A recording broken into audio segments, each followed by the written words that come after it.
Oh, okay, yeah, still a factor of Z.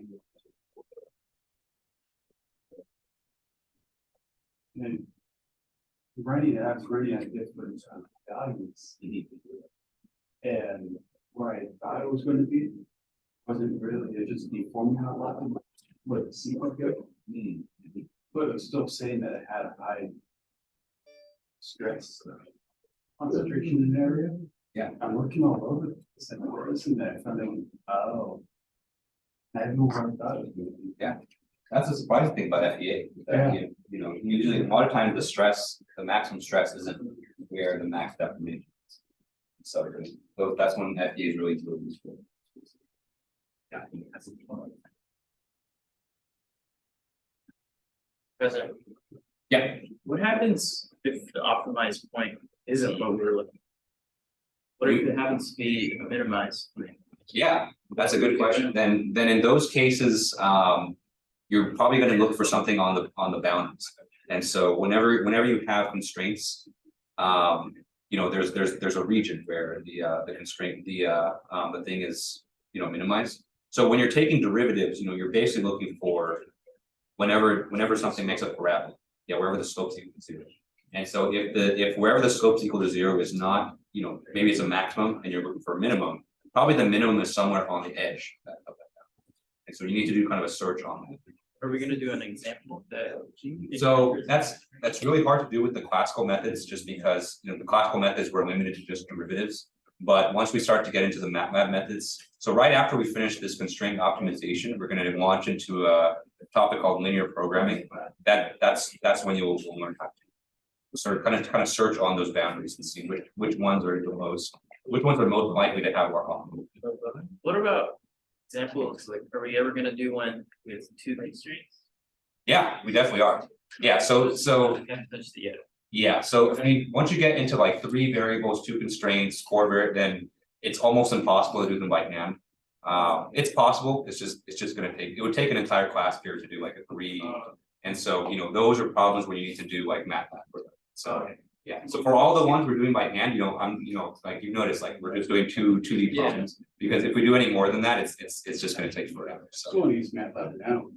I know. Yeah, I do too. But we got to learn the basics, the foundation first. And then we'll do MATLAB after that.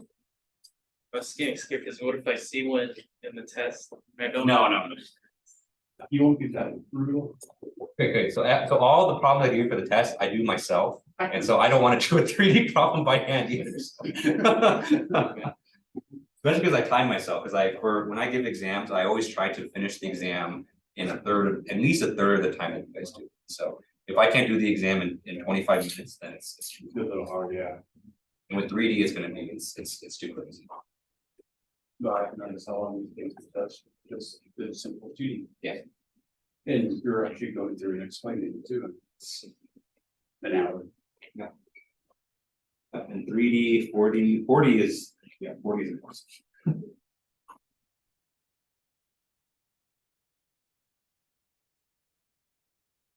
But it's kind of like, you know, and I structured the class this way just so that, you know, when we do get to the MATLAB stuff, I think you really appreciate just kind of how much work MATLAB does for you. It's kind of a different mindset because you have to set up the problem a bit differently. But it's really nice. Like that's when you feel awesome. It's like you know, like if you have like a five variable optimization, like you know how much work this would be by hand. And you write the MATLAB, you go to do it's like, okay, it's just like that. I just said, wow, that's awesome.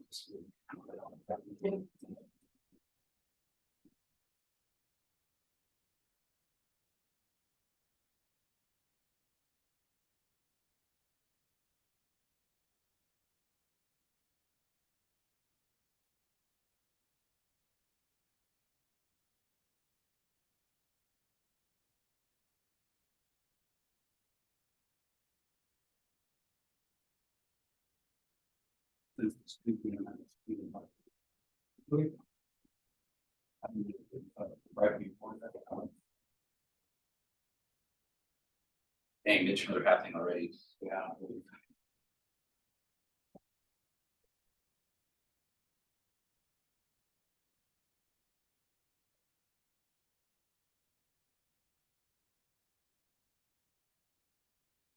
Else that I did. Okay. Oh, yeah, that's great. Yeah. Because career fair only happens, yeah, just once, and so I want to make the most of that option. I was talking with Christina Hernandez. Yeah. Yesterday, she was my old undergrad. The lower level. Advisor. He gave me the new. Kurt. Okay. Maybe team, something like that. Oh, yeah, she's great, and I've referred quite a few students to her, Diana Curtis, yeah. So.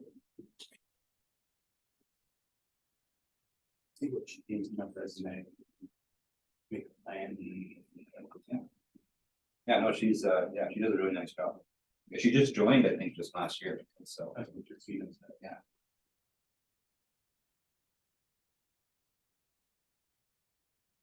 I'm Jennifer first, how that.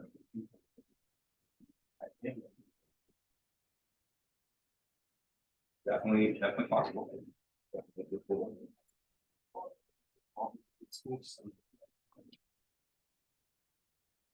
Finally reached the end. See the light. Yeah. Right there. It's a good time to get out too before Oh, the tuition goes up. the next school year. Yeah. Reading. Just under. Just under $2,000. It's insane. Now, when it started, I was just. I really see this. Oh.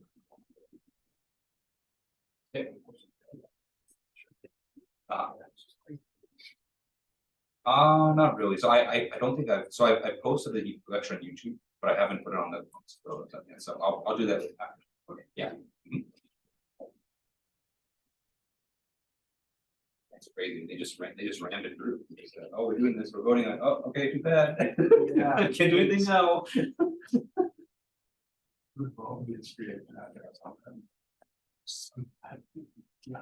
After this, I'm like, or say yes, sure, or we.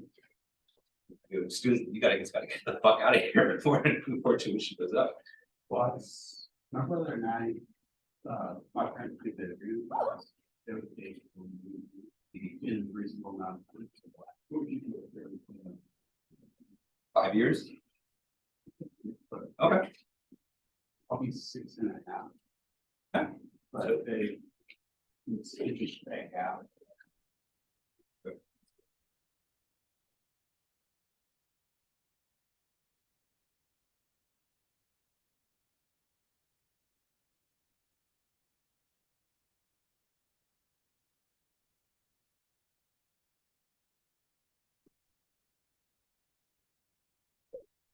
Oh, nice. Well, it's-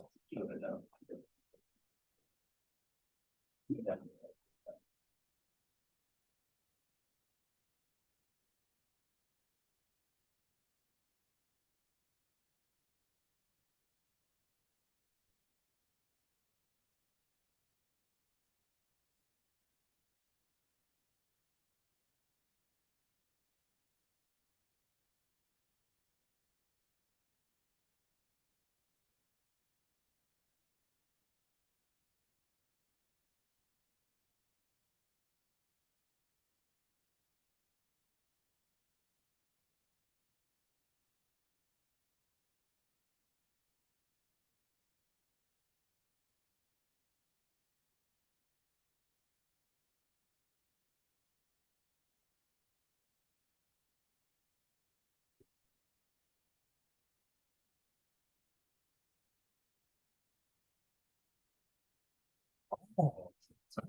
It's impressive seeing like such well manicured grass.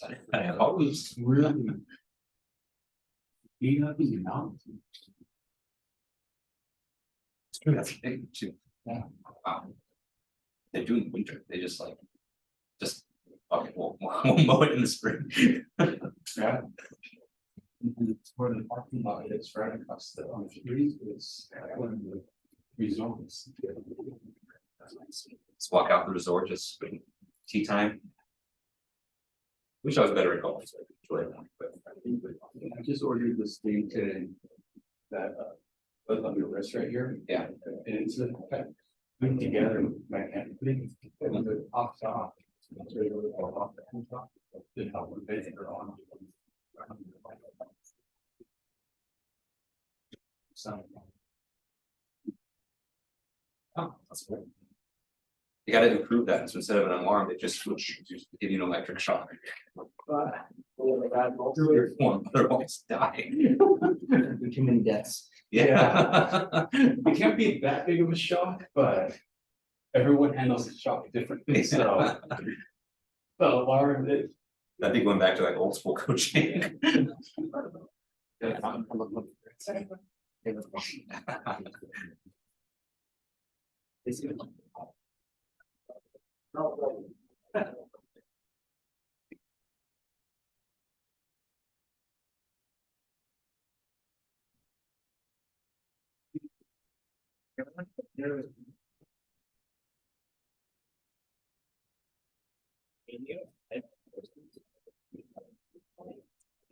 see my chat, go back and forth, but no, and just, yeah.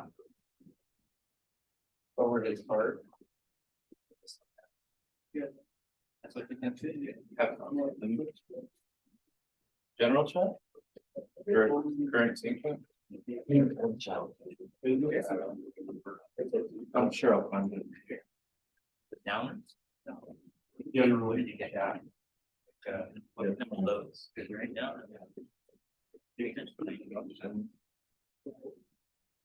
I don't know, but it's gonna depend, so the one I should start this 39. I have no idea. He does that, This is a check, yeah, no, he does this all the time, so, it's random rants. yeah. I mean, I don't know how I got. 49 messages, okay.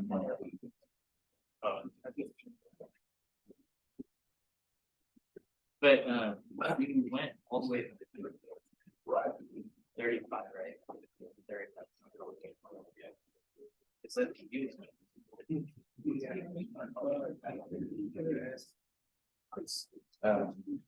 All these people, I would say it would be 15. So 17. Well, I have to take it, But there was- I just, you know, from previous experience. I didn't see. Oh, no, I'm saying yours is logical, I'm just, I Yeah, laughed Oh, at that is here. But that's why I wanted to ask you. there's nothing wrong. So using it with It's this. just, the thing, yeah, tough target machine. So you're. Yeah, it could be very costly to do. And you know, and if we do it here in-house or source, outsource it, it may not take done correct. Especially if we. Oh, you're talking about the stress. Oh, It won't get done correct. the load you. Yeah. I'm not knocking what John does, he does a really good job, but that's that's at least a Oh, you- 5-axis, if not 6-axis CNC. Oh, yeah, you're trying to make it all one part, yeah. Yeah, you. And that's I just thought it's just like making. All right, it's 5:30, let's go and get started. All right, good evening, everyone. How's everyone doing today? Okay. Good, doing good. All right, so today is another lecture day, so no answers today. So on Tuesday, we did boundary conditions. And so today we're gonna go over, I'd say kind of the last of the kind of the major components of running an FEA, which is material properties. So just kind of a little disclaimer, so today might be a little bit boring because we've gone over, you know, actually a good chunk of this already, in terms of, you know, linear elasticity and things like that, but you know, there are a few kind of extra things that I'm gonna add on to here. And I think especially we're gonna talk about how to implement some of these things in ANSYS, so how to implement, you know, classic behavior, how to implement anisotropic behavior, things like this. Okay, today I think it'll be pretty chill, you know, we might end early just because we've seen a lot of this stuff before. But yes, we'll kind of see how it goes. Okay, so some announcements. Remember, ANSYS activity 2, the report for that is due tomorrow, and so make sure you guys are doing that.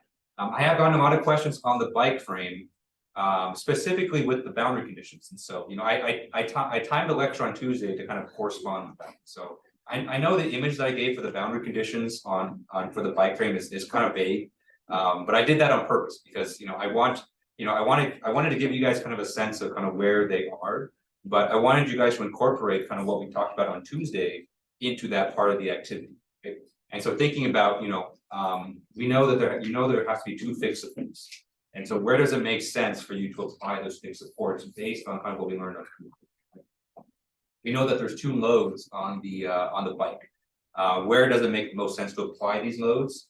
What direction does it make sense to put them in, and kind of what their magnitudes are based on their use case. Okay, so I want you guys to kind of start thinking about this. I gave you that figure not to kind of tell you exactly where the loads are, but to just kind of give you a hint, and then kind of for the last 10% of that, I want you to kind of think about that yourself. Okay. All right, so if you still haven't done the bike frame part, look back at our lecture on Tuesday, to kind of guide you in applying those boundaries. Okay. All right, so I think that's all my announcements. Next Thursday, we're gonna have our next ANSYS activity. It's gonna be the first one where we incorporate multiple parts in an assembly. Don't get too excited, it's only 2 parts, but two is greater than 1. And so we'll talk about how we can apply different material properties to different parts, how we're gonna apply boundary conditions to different parts, and we're actually gonna do a spatially varying boundary condition as well. So quite a few new things and activities. Is there a way to say, what we have with materials in the answers now that If you archive the project, it should save those materials. Oh, you mean for future projects? Yeah. I think there is a way, right? I think it's a feature in the commercial. Yeah, and for the simple materials like the linear elastic ones, I think it would be nice and convenient, but yeah, for the more complex materials, it would definitely be good. I know it's a feature in the commercial one, but I don't think I've done it in the student. YouTube. I probably might be on it. All right, so I think that's all my announcements. Are there any questions I can answer before we get started for today? Okay, all right, so let's go and get started. And so the topic today is material properties.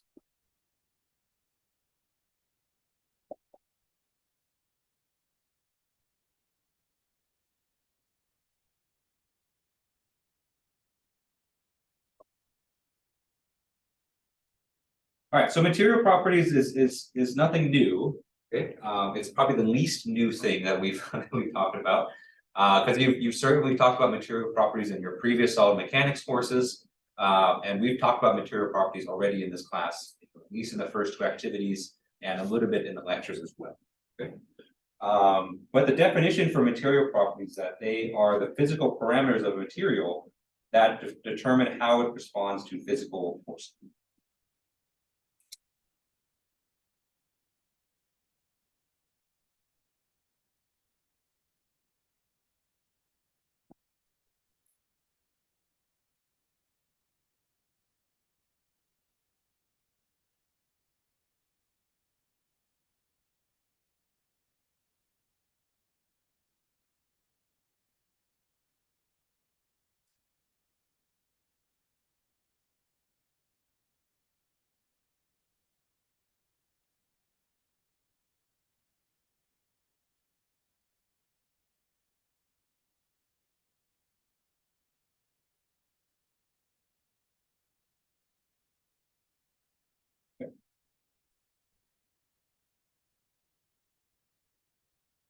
So if you take 2 objects, with the exact same geometry, and you apply the exact same loads on them, okay, so if you apply a 100-pound load on each one, okay, they're going to respond differently if they're made of different materials, right? And so I think intuitively we kind of understand this, right?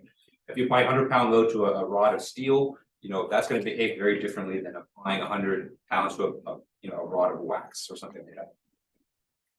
And so the way that we kind of differentiate, at least mathematically, between different materials is through their material properties and their material model, which we'll talk about later. Okay. All right. So mathematically speaking, these material properties, they affect our governing equations.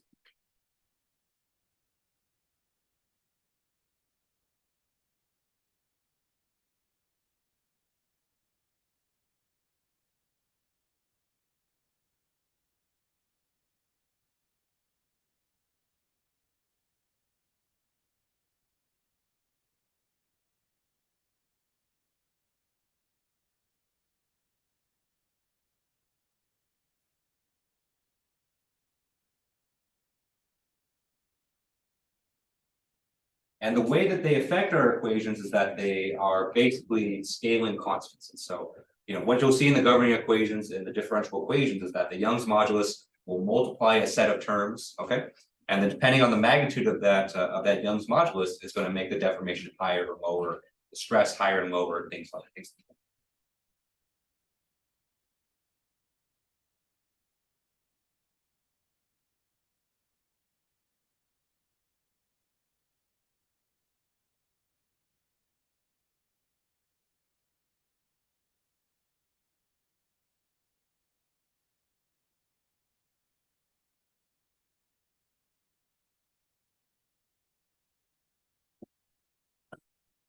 And so just like with the meshing and just like with the boundary conditions, choosing the right material properties that's physically consistent with your part is essential to have an accurate FEA.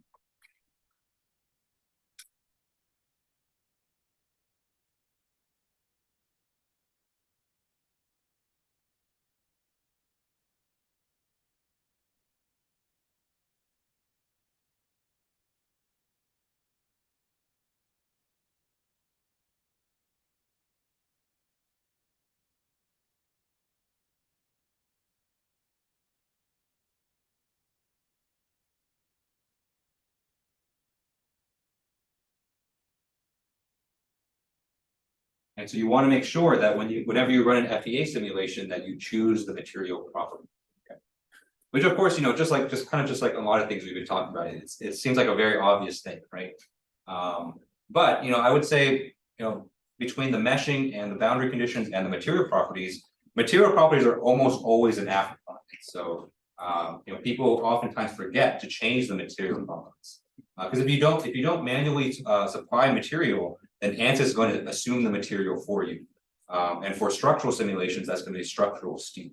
Okay. And so if you don't apply the material properties, or if you're going to forget to do it, then ANSYS is going to assume your material is made of steel, and it may give you kind of a false sense of security where, like, you apply maybe 10,000 pounds, you're like, oh, my structure is good, but in reality your structure is made of plastic. It's definitely not going to be good. Okay. And so today, we'll talk about kind of the different options that you have in ANSYS, and talk a little bit about how you kind of specify them, in ANSYS. Okay. Because if you want to get certain different material behaviors like plasticity, anisotropic properties, there's kind of special ways to kind of supply this in ANSYS. So we'll talk a little bit about that today. All right. Any questions on this so far? Okay. All right. So let's talk about the most basic, material that you could select, at least from a structural point of view, and that's linear elasticity. I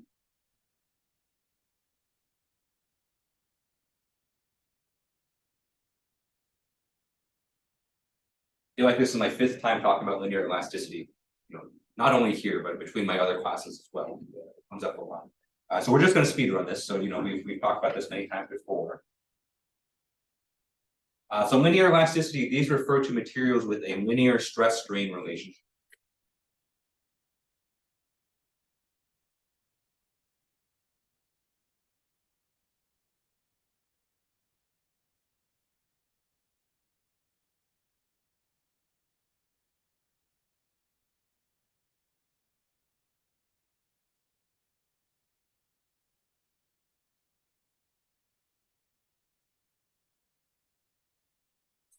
Graph, strain on the horizontal axis, stress on the vertical axis.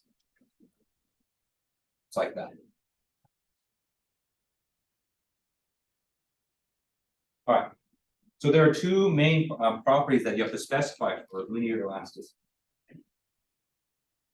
One is the Young's modulus.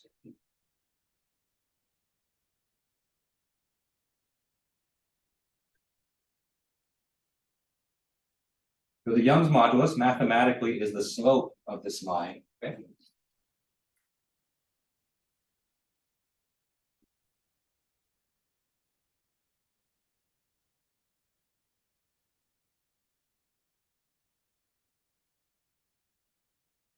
And then physically, what the Young's modulus represents is how much this material can resist deformations or resist physical loads.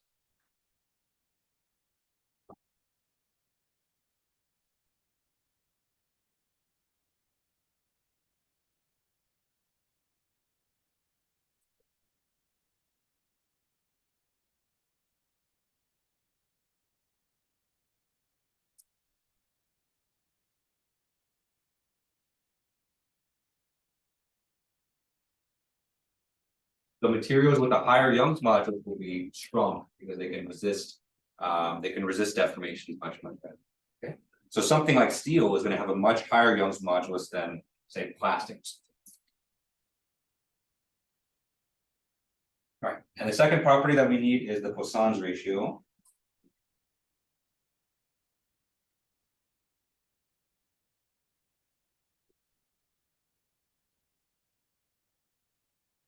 And just like we talked about before, the Poisson's ratio measures how much the material will deform in areas that's in directions perpendicular to the load. Okay.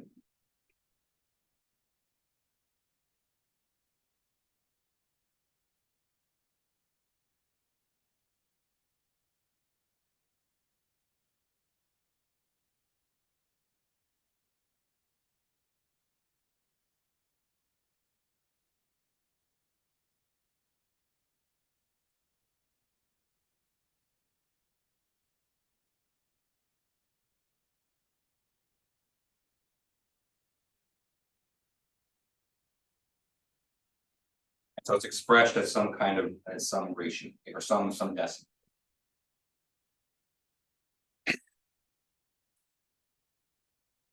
All right, and so if you have a linear elastic material, these are the two things at minimum that you have to specify. If you notice, there's one usual culprit here that's missing. And for neither of the activities so far, we actually haven't made use of it at all, and that's the density.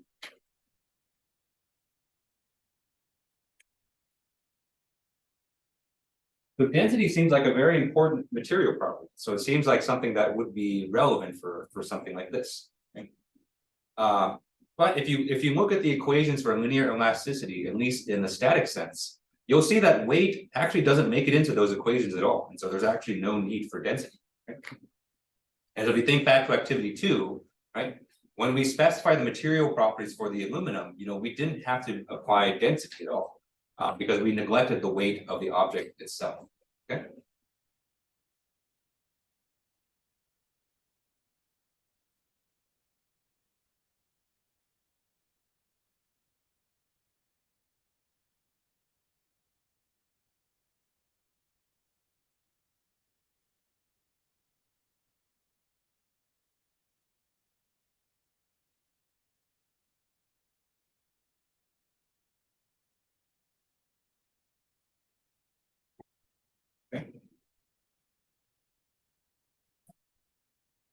So for activity 3, we are going to consider the weight of the object itself because its object's own self weight is quite relevant in that case. But linear elasticity by itself doesn't need density. Okay. Right. Besides weight, the other thing that density is used for is actually in transient simulations. So for unsteady simulations where you have motion. And so in those cases, when you have motion, you have this kind of sense of inertia. And so inertia is going to affect your equations. And so you need density for that. But if you're just talking about just static, structural simulations with where the weight is negligible, then you don't need density. All right. Any questions on this? Okay. All right. Let's talk about isotropy. Isotropic.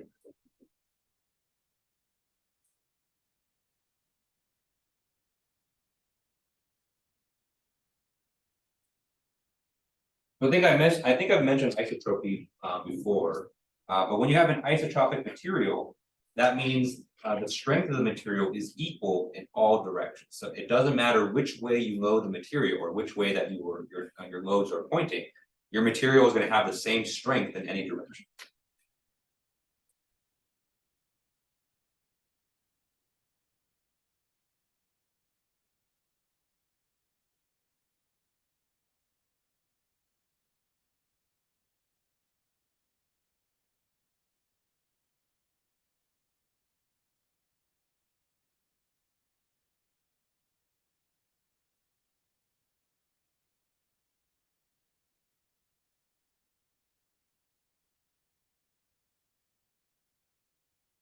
So if you have a cube of your material, a perfect cube, okay?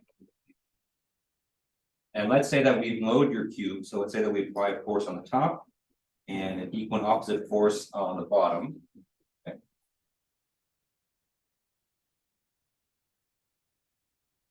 Call this P.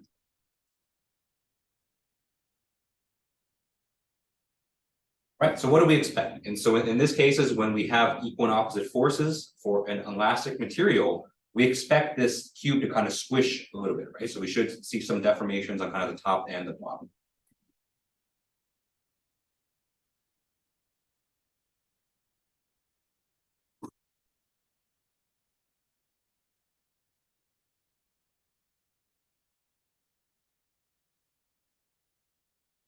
So we should see kind of a squished version of that cube. Okay.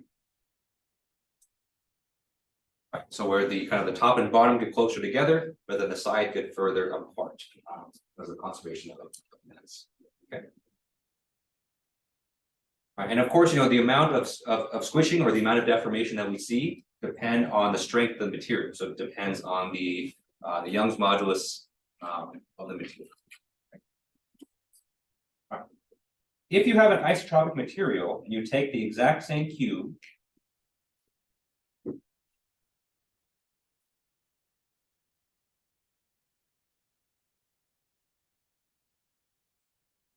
but you load it in a different direction. And so let's say that we're loading it left to right.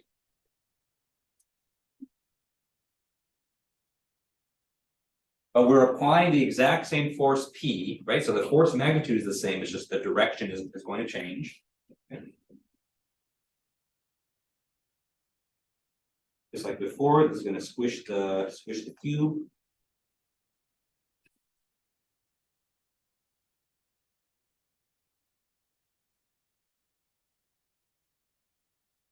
Right, and so our deformed cube is going to look like that. Okay.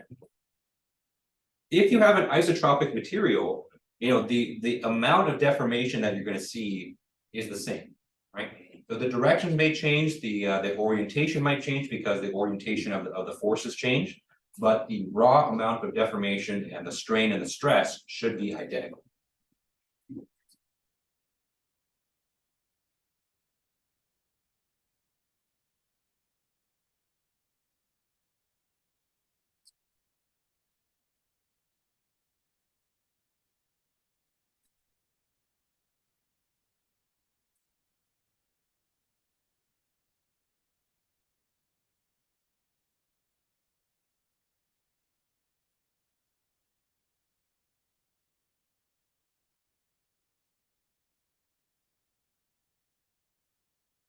If we didn't have an isotropic material, so let's say we have an orthotropic material or an anisotropic material, you know, the amount of deformation that you observe is going to be different depending on the direction. But for most cases, you know, if you have an isotropic material, which, you know, for our cases, most of the time we are, then you can expect it to be direction independent.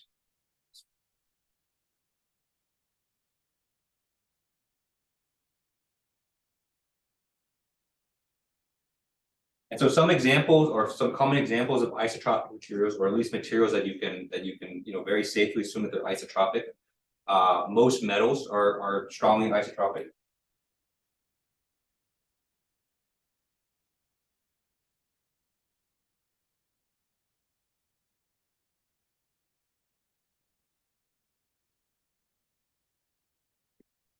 And so all the common metals that we use in engineering, things like steel, aluminum, copper, you know, anything that's used for structures, those are all you know, isotropic. Okay. It's when you start to get into things like plastics or composites or wood, then the material becomes a little bit more complicated. Talk about that in a second. All right, any questions on isotropic materials? Okay.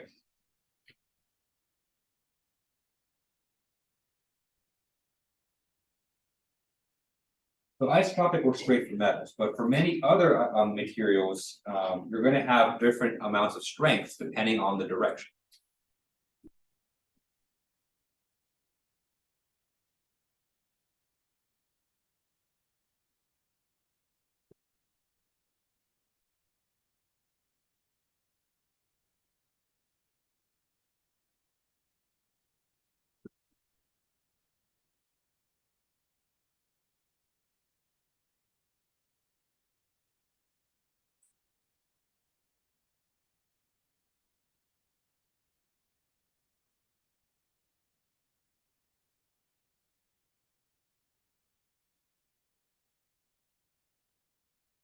Well, I'll give you kind of one very common example that I think should hopefully be easy to visualize, and that's wood. Solid wood.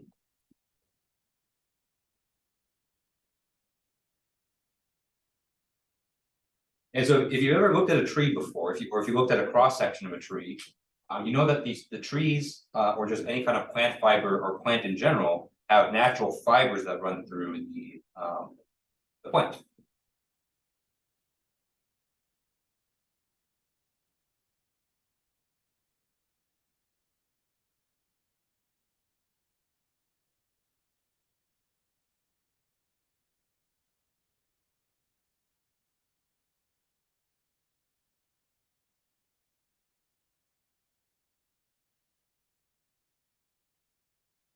Right, and the purpose of those fibers, when the plant was alive, when the tree was alive, was to kind of feed it nutrients, right? And so it would take water, it would take, food from the soil, and it would run up through the fibers to all the different parts of the plant. Okay, but those fibers also have structural properties. Okay, and so generally, because of the way that the fibers are structured, wood is a lot stronger in the direction of the fibers than in other directions.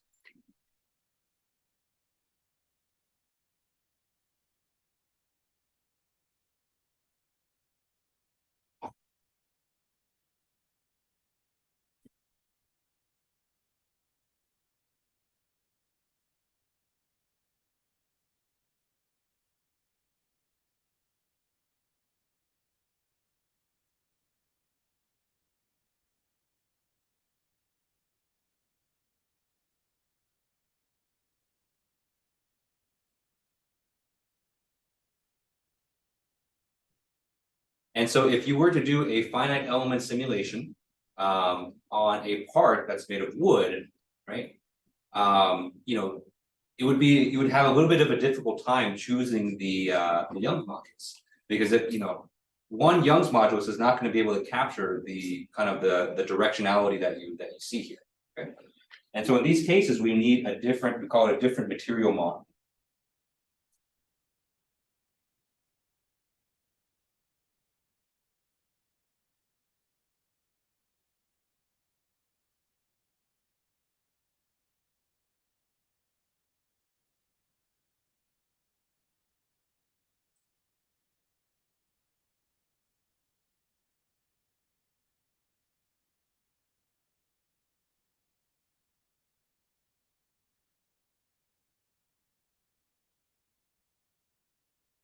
And so what is a material model? And so a material model is a mathematical set of equations that determine how the material responds to stress. Okay. And so linear elasticity is just one kind of material model. It's the one that's probably most commonly taught in courses, just because it's probably the simplest. But for a lot of other more complicated materials, things like wood, composites, 3D printed materials are a thing now. Biological materials, you need a different set of equations to determine how it responds to stress. Okay.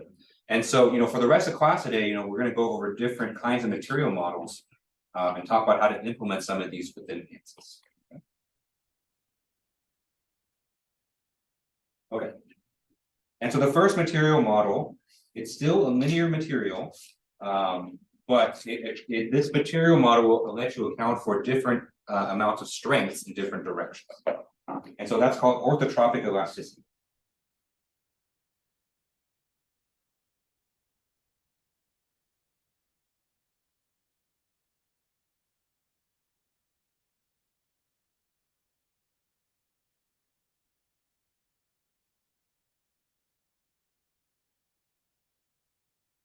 Right, and so under orthotropic elasticity, you as the user will be able to manually specify the strength of the material in each of the different directions.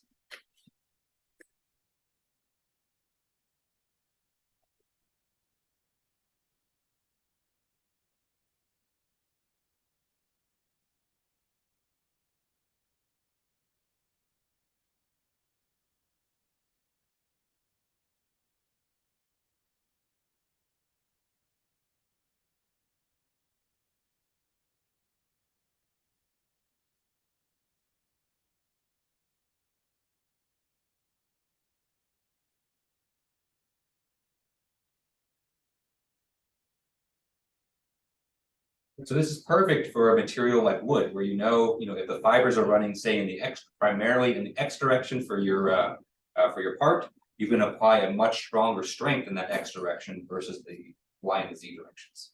Okay. All right. And so that's great. And so this gives us a lot more flexibility in terms of, the kinds of materials that we can use in ANSYS and how we can model their behavior. The downside is that when you use these more complicated material models, they usually require more work or more constant to specify.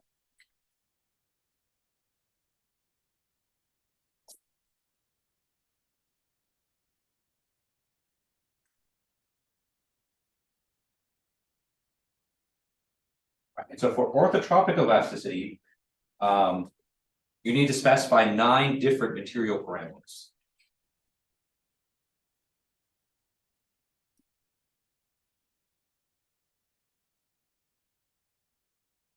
And so if you compare that with linear isotropic elasticity, for linear isotropic elasticity, we only have 2. So we had the Young's modulus and the Poisson's ratio, right?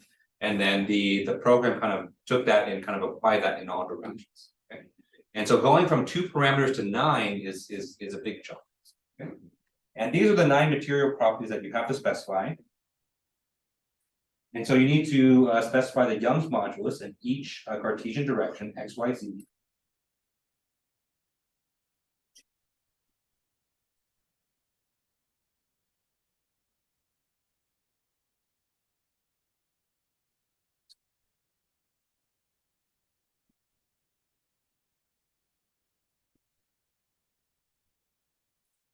So that's 3 parameters right there. Okay.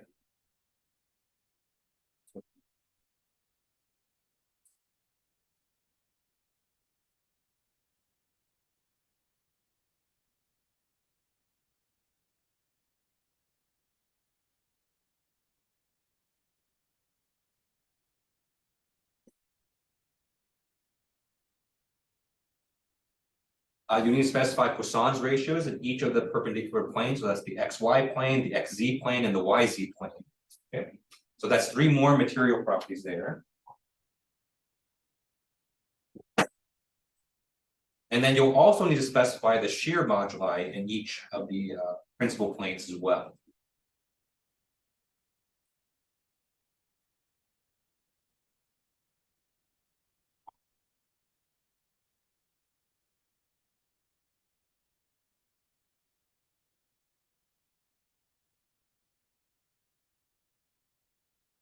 So again, you need this the shear modulus in the XY plane, in the YZ plane, and the XZ plane.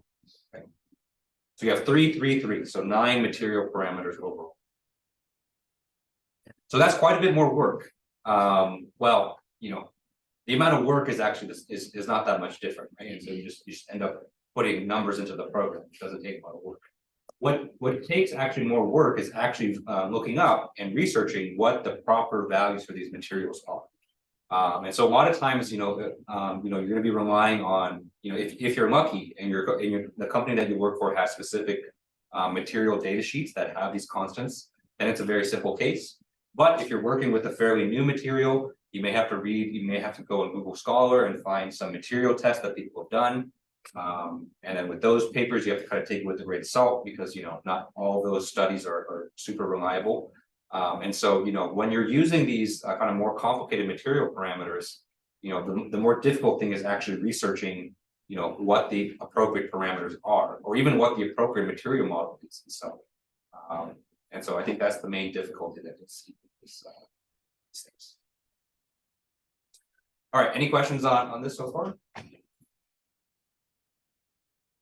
Okay. All right, so that's orthotropic elasticity. So actually, relatively speaking, orthotropic is not too bad. There are other types of linear elastic models as well, but I'm going to show you kind of the most extreme case. And so, from isotropic elasticity, we go to orthotropic elasticity, and then on the very extreme end is complete anisotropic. So anisotropic elasticity.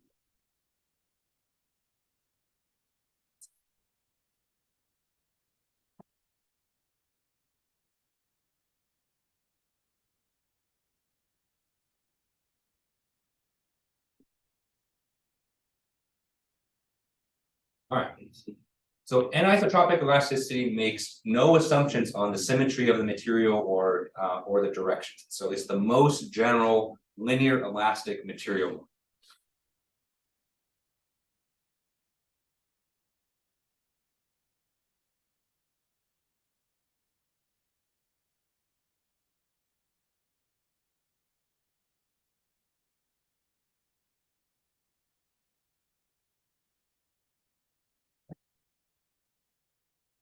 Which is great, and so it gives you maximum flexibility in terms of how you specify the properties of the material. Okay?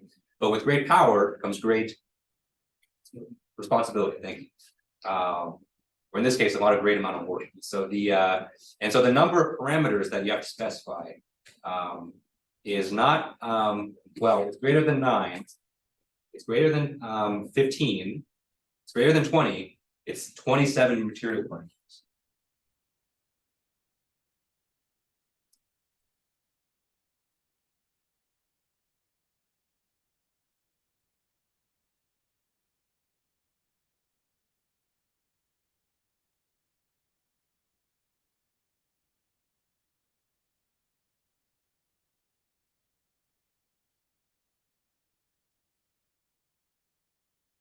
So obviously that's a huge undertaking to research these 25 material parameters. It's also not even trivial to even understand what each of those 27 parameters are.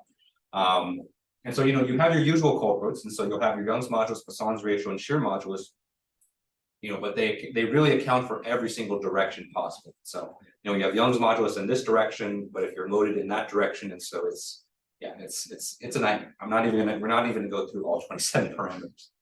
Just because practically speaking, this is almost never used, okay?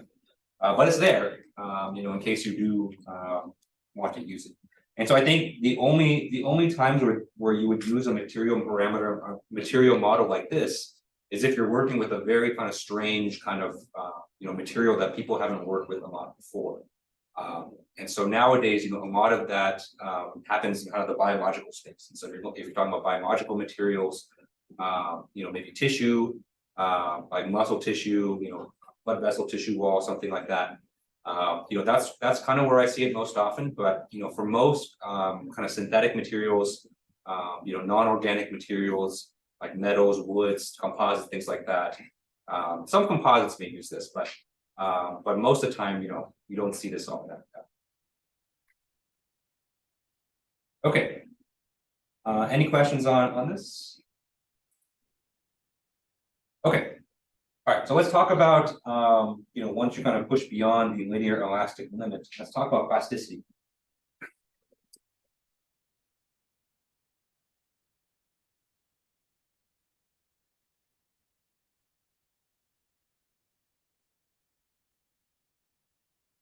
All right, so I think we've mentioned it before that, when you're using a linear material model, whether it be isotropic elasticity or orthotropic elasticity, generally speaking, you can only assume linear behavior when the deformations are small.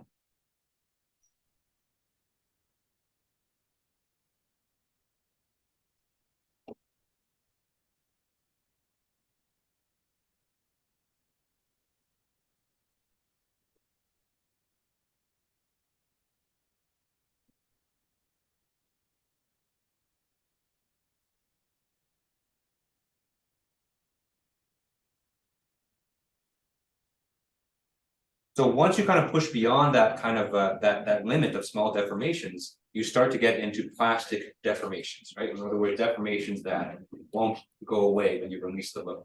Okay.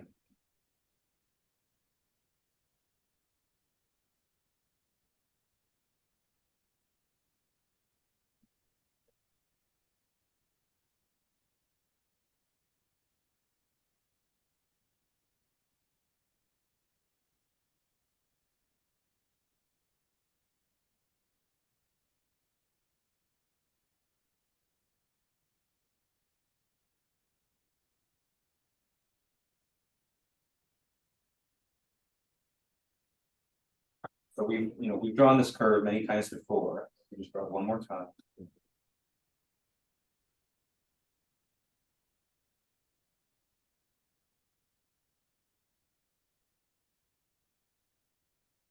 Okay, so if we look at the stress strain curve of a typical material, we have its linear region, okay? Where the deformation is a function, strongly a function of the Young's modulus, okay? And then once you kind of push past this point, the amount of deformation that you experience will actually start to speed up. And so you no longer have this kind of linear curve that kind of tries to taper off. And so in other words, adding just a little bit of stress will actually result in a lot more strain. And so this point right here, this point where the deformation kind of the slope of the stress strain curve changes, we call this the elastic limit.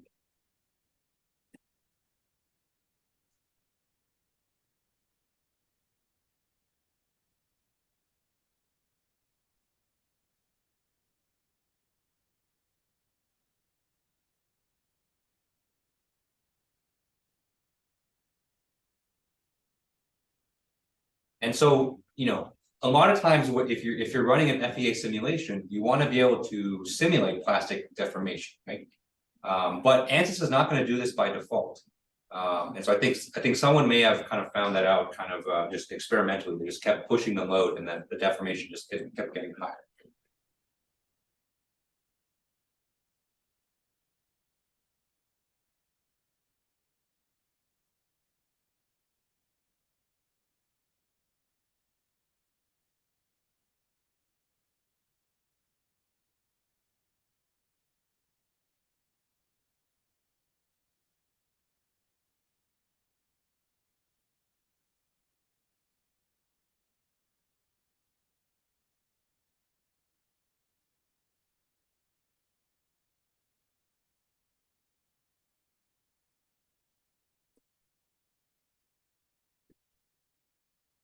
And so if you want to simulate plastic deformation in your ANSYS simulation, you need to do a few things. Okay? One, you have to tell ANSYS that you want to see, we call it large deformations.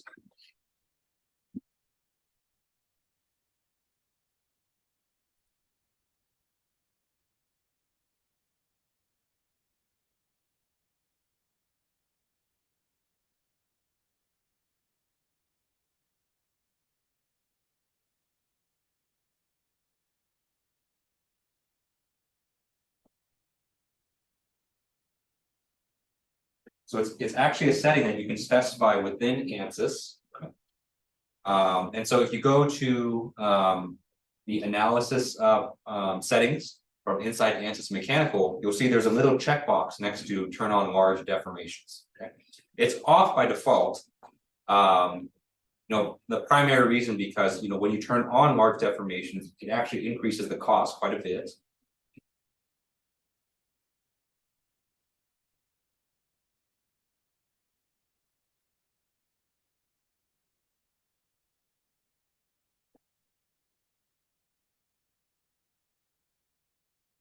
Because what's happening under the hood is that when you turn on large deformations, ANSYS is actually going to start to check for when you reach that elastic limit, and then it's going to shift. It's going to shift how it compute the deformations from there. Right? And so that checking and that shift actually does cost some computational time. Not only that, once you kind of move into that plastic region, you have a what we call a non-linear stress strain relationship.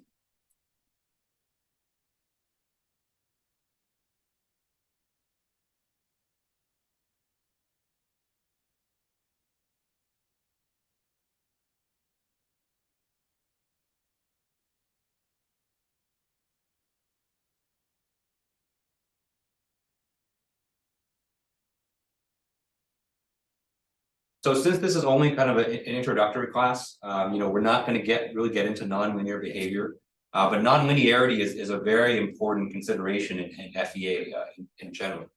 And kind of just to kind of sum it up, in general, is that once you start to simulate nonlinear behavior, the cost can kind of really spike up in a hurry. Okay? You may not see it, and so I know what half of you are going to do in activity 3. You're going to turn on large deformations. And you're going to see that you're not really going to see much of a difference, and so you're going to call me a liar. And so it happens every year. I'm used to it. It's fine. But the nonlinear cost, increase is really, you really only see it when your mesh elements start to get much higher. And so, most of the activities that we're going to do in this class have a very modest mesh count. And so, when we're doing these kind of things to increase the cost, you may not observe it, but it is actually increasing the cost quite a bit. Okay. And so that's kind of why it's off by default. And so, what I usually tell people is that, it's better to leave large deformations off and really only turn it on if you have a reason to turn it on. So if you expect to see large deformations, or maybe you ran your simulation with it off and you see the deformations are ginormous, then you can kind of turn it on and kind of see what happens. But for the most part, it's usually actually better to leave it off. Okay. So that's the first thing you need to do. It's a very, from a user perspective, it's very simple. You just go to the checkbox and just check it off. But underneath the hood, your computer's actually doing a lot more for. Okay. The other thing you have to do is you have to specify a couple things in the actual material model itself.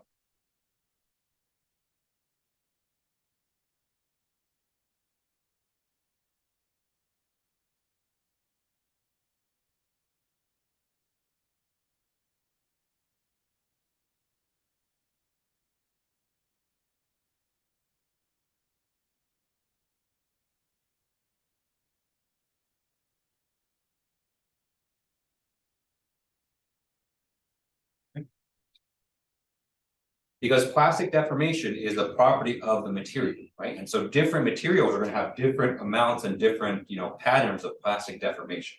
Okay. And so in addition to, specifying the Young's modulus and the Poisson's ratio, if you expect to see plastic behavior, you have to actually implement that in ANSYS yourself. Okay. All right, and there's a couple things you have to specify. Okay. One property that you have to specify is the hardening property. Okay.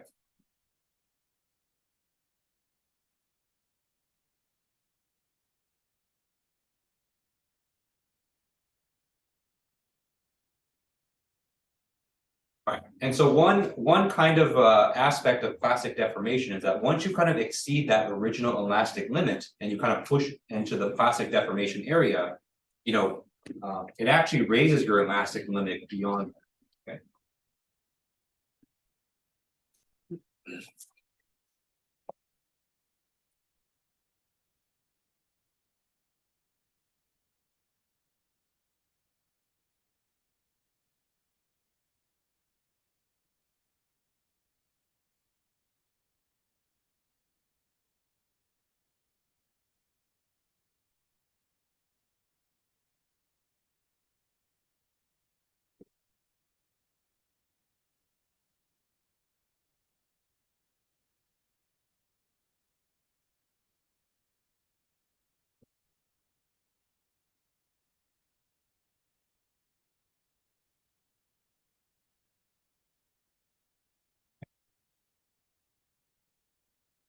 And so if you were to have a situation where you loaded a material, you push it past its elastic limit, and you go into the plastic deformation region, okay?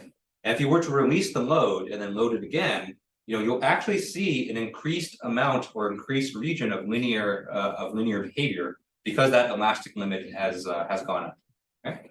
And so you have to tell ANSYS exactly how much hardening is going to occur and exactly how it's going to do. Okay?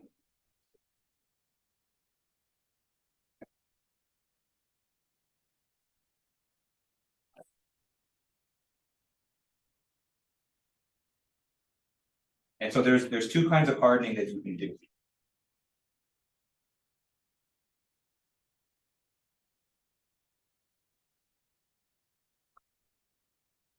And so one type of hardening is called kinematic hardening.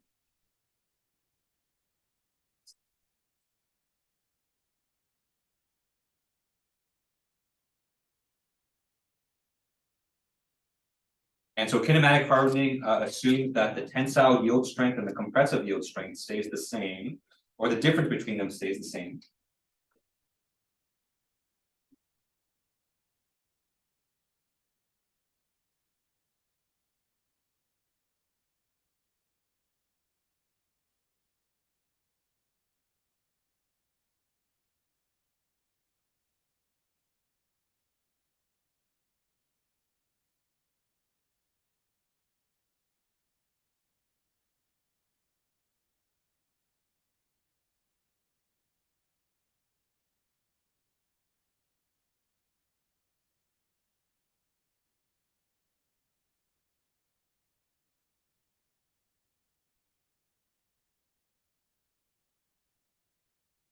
Or the other one that you can choose is isotropic hardening.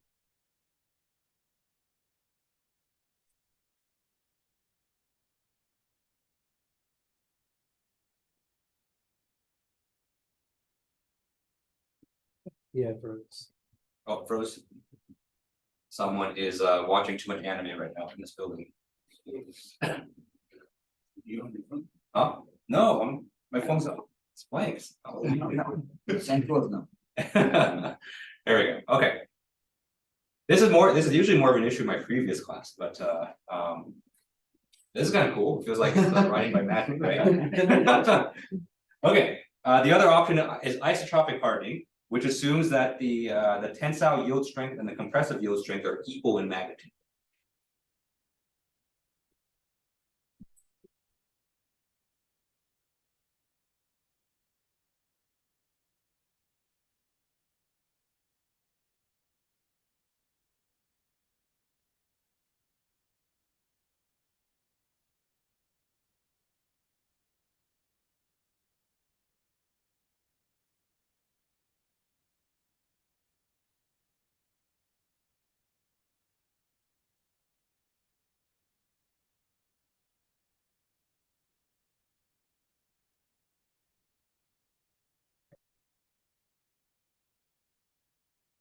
Right, so the difference between these two is that in kinematic hardening, you know, for any type of material, you have its tensile yield strength and its compressive yield strength, okay, which is the amount of stress that the material can withstand in tension and compression before it fails, okay.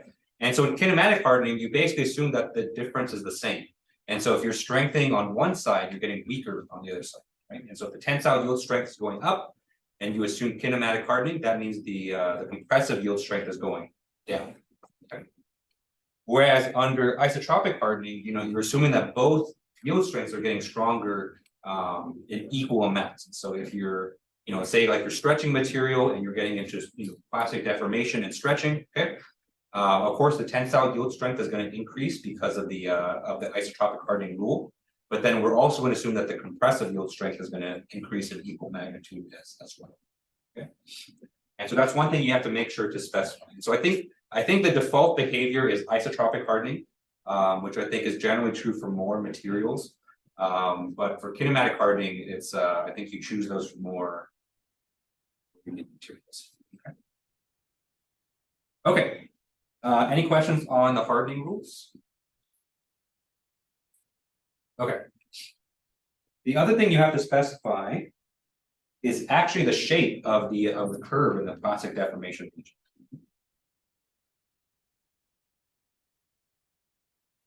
I should say, yeah, let's go with shape.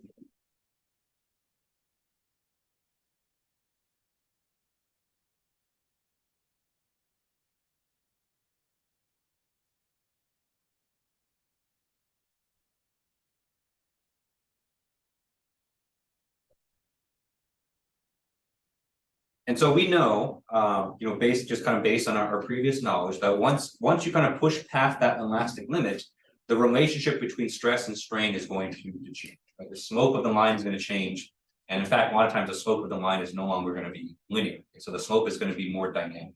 Okay, and so you have to specify, or if you want to include plastic deformation in your simulation, you have to specify how that slope is going to change.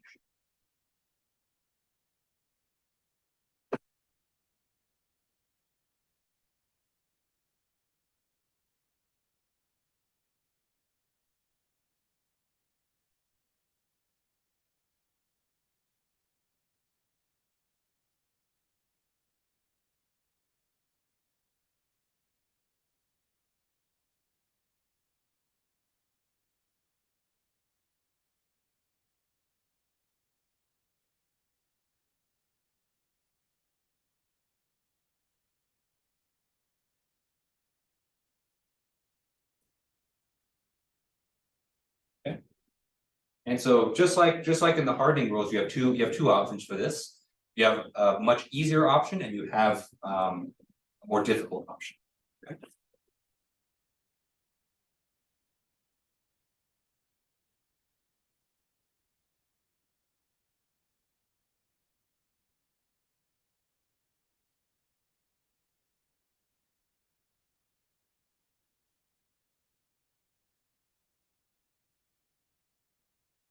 And so the first option is called bilinear stress strain curve. Okay. And so under this option, you basically just specify a second Young's modulus. And so that second Young's modulus is going to be the slope of the stress strain curve in that plastic region.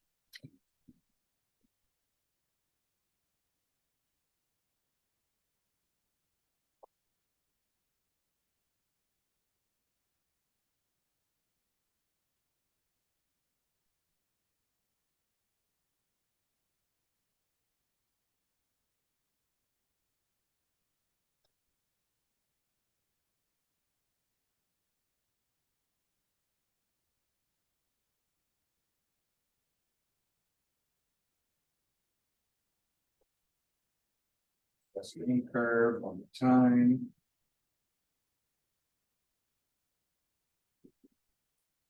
Right, so under the bilinear assumption, we have our usual kind of linear region there governed by our Young's modulus. And then once you kind of reach the elastic limit,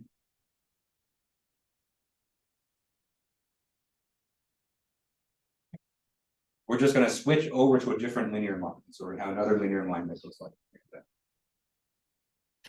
where the slope of this line is constant.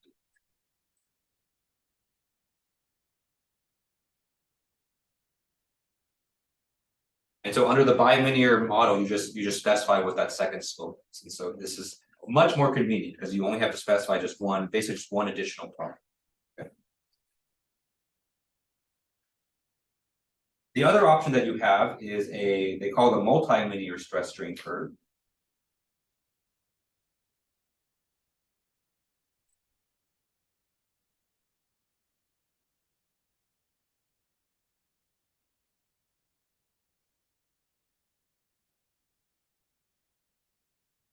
And so under the multilinear option, you'll have the option to choose, how the slope changes as you go into different regimes of plastic deformation.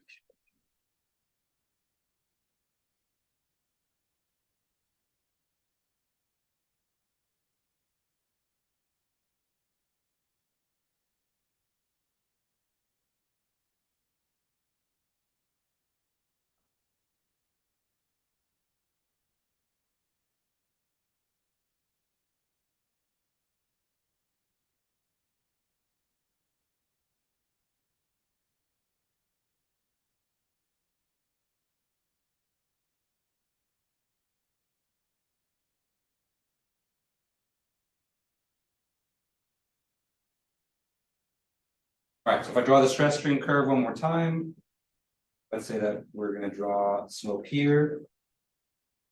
Okay, so that first region is only going to be like that.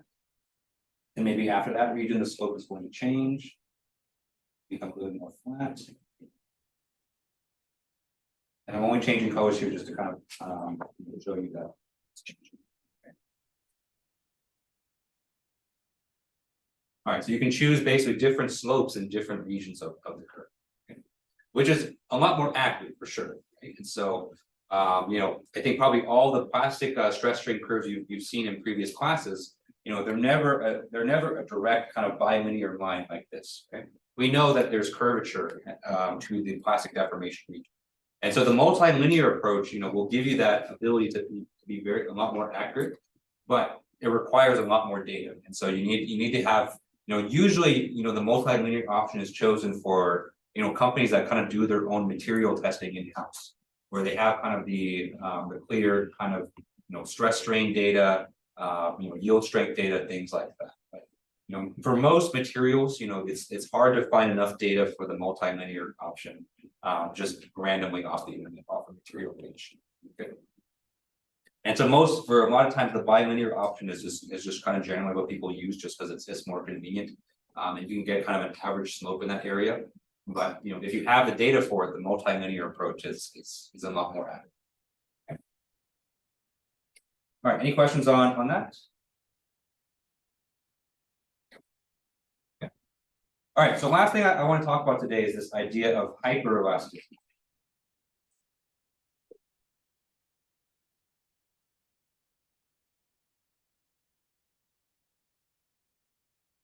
All right, so we've gone through linear elasticity, we've gone through the different flavors of linear elasticity, orthotropic, anisotropic, isotropic. we've gone through plastic deformation, okay? All of those kinds of material models, they all kind of, I would say, belong to the same school, I guess, or the same kind of modeling frame. Hyperelasticity is kind of a more general framework for material modeling, and it's a lot more general.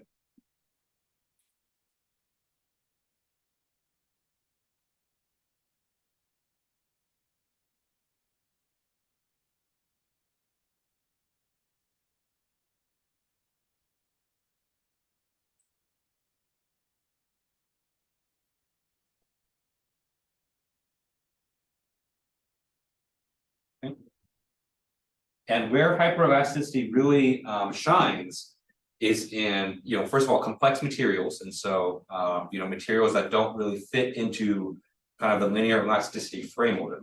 But it really excels in materials that can undergo large deformations and come back from.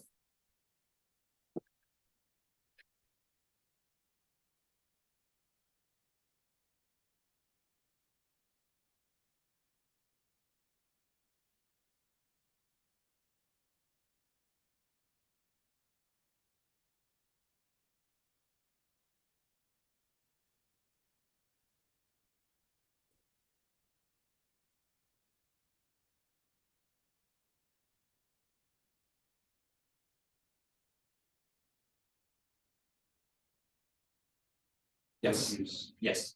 Yeah, rubber is the kind of the poster child for hyperelasticity.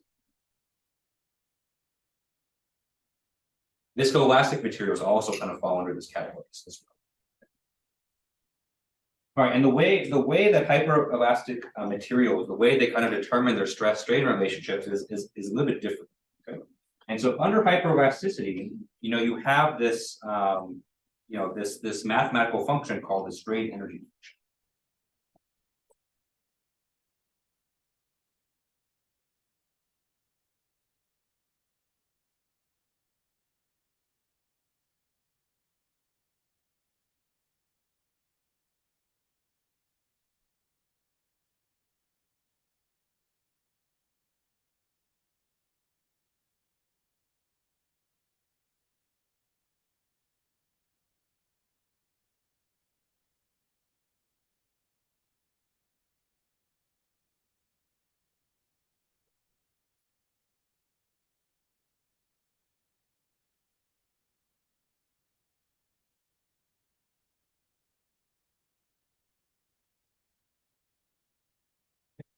And this is kind of in replacement of kind of the concept of a Young's modulus and Poisson's ratio and things like that. Okay, a lot of hyperelastic materials do utilize things like Young's modulus, but it uses it in a very different way. Okay. All right. And so you can have entire lectures, almost entire class dedicated to hyperelasticity. It's a very, very deep and rich topic. We don't have that kind of time. I literally have 14 minutes left in class to explain to you hyperelasticity. And so I'll kind of do my best to give you the one sentence summary of how this works. Okay. All right, and so the idea with hyperelasticity and kind of the strain energy function in general is that the strain energy function is kind of an expression of the potential energy of a structure. Okay.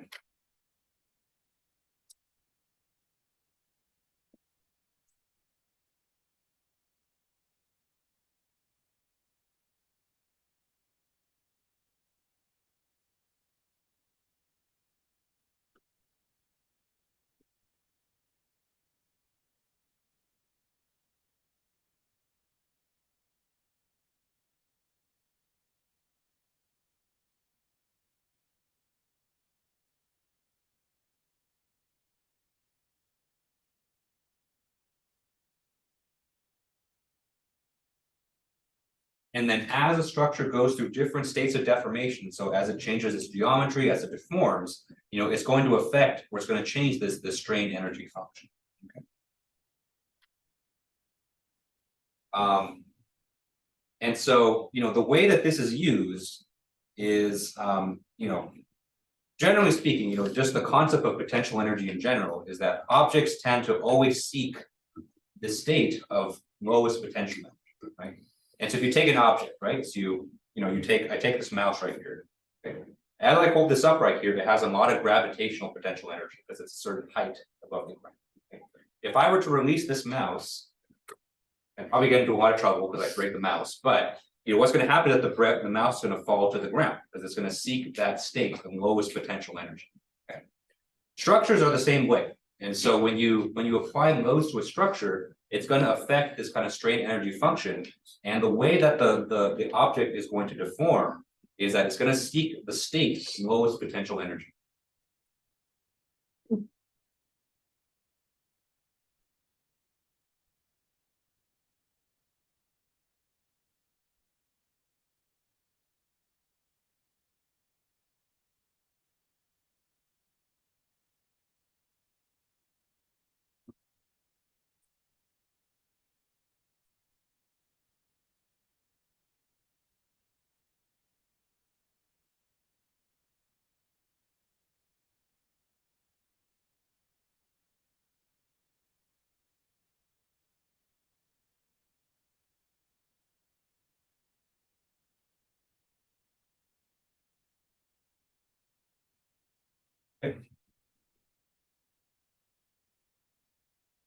And so kind of the equilibrium configuration that the structure chooses will depend on what minimizes that strain energy function that we use.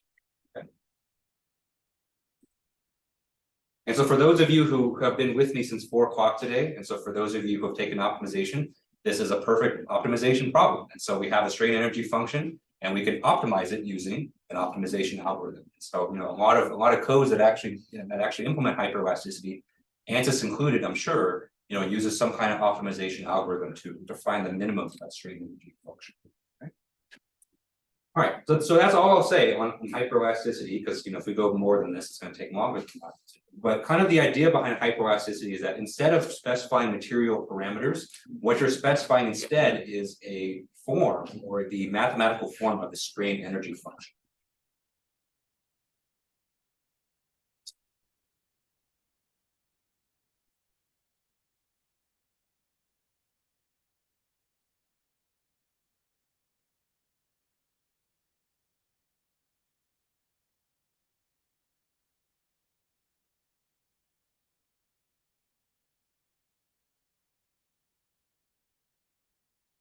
We'll come back.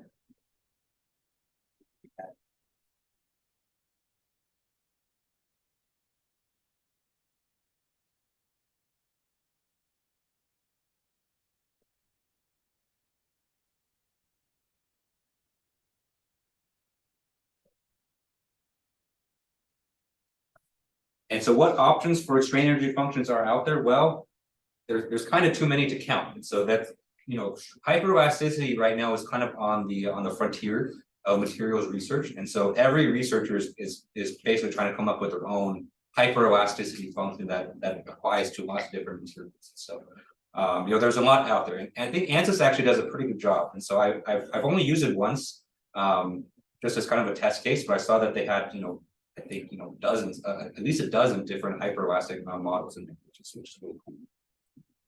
What's really cool about hyperelasticity is that you can get some very cool stress strain relationships, that aren't bound by kind of the usual linear elasticity. So you might get something like this, right? And so you have stress strain curves that have a lot of curvature in it. And so something like this would be impossible to do with, the usual linear elasticity with plastic deformation kind of behavior. Okay. And so if you're looking at materials like rubber, or you're looking at biological materials like tissues, muscle tissues, things like that, most likely you're going to end up using a hyperelastic material. All right, any questions on this? All right, so let's go ahead and call it here. And so that's about all I have to say about material properties. And so when we come back next week, or next Thursday, we're going to do our next activity. And then Tuesday, we have another lecture planned, kind of a presentation for. All right, so thank you guys for coming today. I hope you guys enjoy the rest of your day. Hope you guys enjoy the weekend. And I will see you guys next week.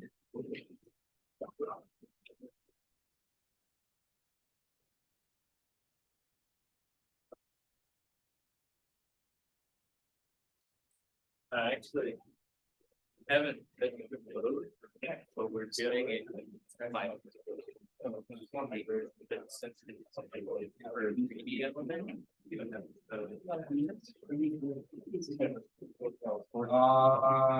just five, because it's all 75. I remember doing it, or it was out of. Oh, I think it's the very last one. No, Yeah, yeah. No, I looked at all of them, the deep and stuff, but I just looked at. I know. the ones. I lost it. Oh, yeah, it's out of 8. So what? Yeah. The What? one I used to. Was that- Yeah.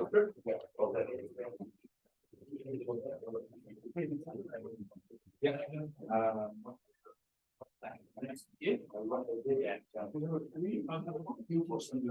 Exactly, yes, yes, you're gonna point the force in the negative X direction.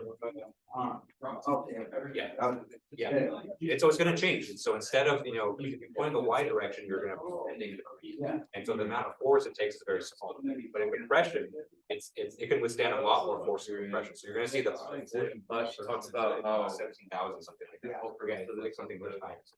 Yeah, it's much higher than before. It's a little redundant. Yeah, I, friends, classmates. Yeah, yeah. And they told me, in the first one, it's, Yeah. so we applied for. Yeah. I told them, no, I didn't. They told me, no, it has to be, just like opposite. Yes, so for the first part, I think problem 5 is in the Y direction, Yeah. but in problem 6, it's in the, yeah. Celebrate. I want the Nice. great. Thank you. So much. Yeah, no problem, have a good weekend. You too.